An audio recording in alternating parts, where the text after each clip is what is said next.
Tole dhaggeeffattoota miidiyaa dhaloota baruu har'a ergaa xiqqoo takka qabadhee isiniif dhiyaadheera. Mata dureen keenya ergaa kana dhaggeeffattoonni afaan kana dhageechan hundi irraa barattuu ittiin geeddaramtu ka jedhu ofii koorraa kaka'ee yaada xiqqoo isiniif dhiyeessaa. Yaadichi of beekuu ka jedhudha. Mata dureen barnoota keenyaarraa of beekuu ka jedhudha. Mata duree kanumarraa maalii ani of hin beeku immoo kan jedhu akkan kaasneef barnoota kanaan booda of beekuun maal akka ta'e isiniif dhiyaata. Jalqaba irratti namni tokko lafa kanarratti erga uumameen booda erga dhalateen booda maal gochuu akka qabu guddatee maal gochuu akka qabu yaadasaa, ilaalchisaa, kaayyuunsaa fi wantoonni biroo dhala namaaf ta'u bira gahuuf of beekutu dursaa. Namni tokko egaa wantoota lafa kanarratti waan haaraa uumu keessaa jalqaba irratti warra of beekedha, warra of baritu yaada haaraa burqisiisuu danda'a jechuudha.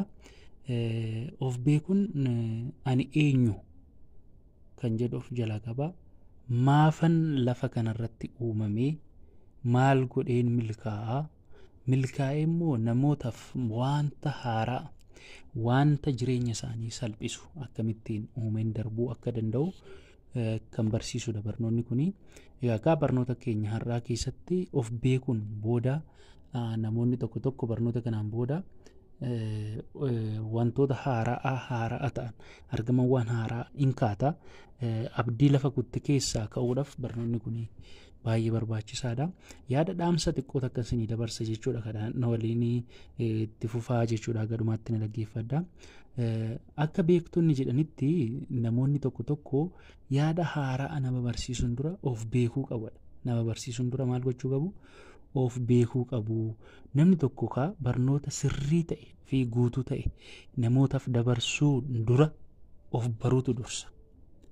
Barnoota haaraa ta'ee barnoota nama jijjiira jedhan namootaaf dabarsuun dura waan haaraa kalaquun dura namni tokko of baruutu dursa jedhu. Namni tokko of bare of ergachuu erga danda'een booda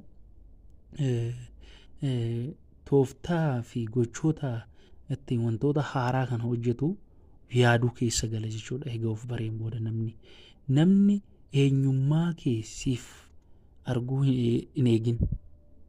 Of beekuu kee baruu kee keessatti namni tokko eenyummaa kee akkasiif baruu hin barbaadin. Atumti jalqaba ani eenyu jedhee bira gahuu qabda. Maaliif yoo bira geesse abdiin kutattu.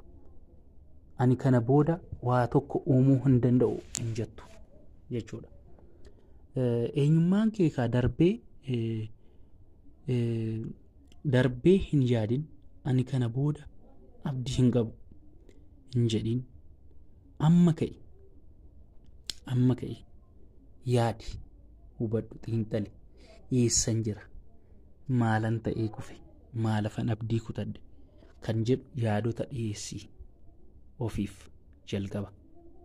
Yaadota kan erga dhiyeessiteen booda of beekuu keessa galta. Of beekuu keessa galte jennaan immoo gara waa kalaquutti, waa uumutti, namaaf ta'utti, yaadota namaaf ta'an, namoota hedduu jijjiiran, waan haaraa akka uuman isaan taasisan qabattee dhiyaattaa jechuudha. As keessatti ani yaadi kun gaafa naa dhufu of beekuun qaba kan jedhee sababa sana yeroo itti aanutti isinii himuu danda'a. Of baruun qaba. Kufaatii hedduun qaba. Kufaatii hedduu kana darbuudhaaf immoo of baruun qaba ka jedhu, of beekuun qaba, lafan kufisan beekuun qaba ka jedhu qabadhee ka'e har'a. Atis ka'e na waliin. Sagalee kana dhageessee yoo ta'e amma ka'e hubadhu. Yaaduu qabi na waliin kaana. Har'uma of bare. Har'uma amma yaada kana qabadhuu ka'e. Nan danda'a jedhee ka'e amma nan hojjedha, nan kalaqa, nan uuma, nan caala, nan darba, namootaaf hin ta'a jedhe. Sammuu kee haaromsi, sammuu kee of geeddari. Amma yaada ani kana booda abdii hin qabu, ani kana booda waa uumuu hin danda'u, ani kana booda du'an na eeggata jettee hin yaadin. Lafa kanarratti kan dhuftee fi waa kalaqxee darbuuf, ba'aa taatee darbuuf osoo hin ta'in waa kalaqxee darbuuf. Haga har'aatti ani ba'aa kan ta'ettiin namaafis ba'aa kan ta'ettiin of yaada ture. Amma yaadni kun lafan ciisee jirutti naa dhufe taananii sagalee kana isinii dabarsuu eegale. Sagalee kana dhagahaati ana waliin geeddarama. Yaadota kana lafa kaa'adhaa, barreeffamaan lafa kaa'adhaa. Eenyummaan kee kufaatii kee hin mul'isu. Kufaatiin kee ati kalee kuftee, kufaatiin kee har'a kuftee irra jirtu eenyummaa kee waan hin mul'isneef eenyummaan kee boruudha.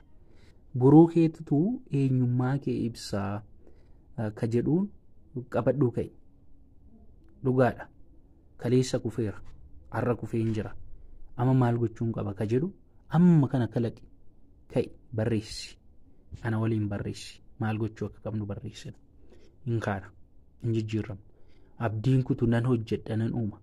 Geeddarameen argama jechuu qabda. Namoonni waan siin jedhan sana hin qabatin. Kalee kee hin qabatin. Har'a waan irra jirtu hin qabatin. Boruu kee yaadii ka'i. Amma irra kan jirtu kuni boruu kee hin safaru. Boruu kee hin safaru. Ganamaan ka'e yaadii barreessi. Dhugaadha. Karoorsi. Yaadni ati yaadde suni eega karoorsitee kaayyuun kee, viizhiniin kee, ilaalchi kee, mul'anni kee galma akka ga'uuf jalqaba irratti namni tokko of baruu qaba. Of baruu. Ani eenyu? Maaliif hin kufe? Eessatti hin kufe? Rakkinni koo maali? Maaliyoon godheen ka'a? Akkamittiin hin ka'a? Ka jedhu ofuma keetii uumi. Nama eeggatiin. Nama hin eeggatiin. Nama hin eeggatiin. Nama natti himaa, nama na kaasa namaan hin ka'a hin jedhin. Namaan hin ka'a hin jedhin. Yaada keetiin kaata. Ilaalcha keetiin kaata. Sammuu keetiin kaata laa. Sagalee kana dhagaa akka jirtan. Barnoota kana dhagaa akka jirtan. Ilaa ofuma keetii kaata. Akkamittiin yoo jettee yoo ilaalte namoonni hedduun barataniiru. Barataniiru dhugaadha. Maastarsii qabu, PhD qabu, digirii qabu, dipploomii qabu. Namoonni baay'ee mana taa'aniiru. Barachuun beekuu miti sittan hima. Barachuun beekuu miti. Namni tokko barateef hin milkaa'u. Namni tokko barateef hin milkaa'u. Ati akkamittiin akka kaayyoon kee galma sii ga'u beekta taanaan PhD qabda. Dhugaa sittan hima.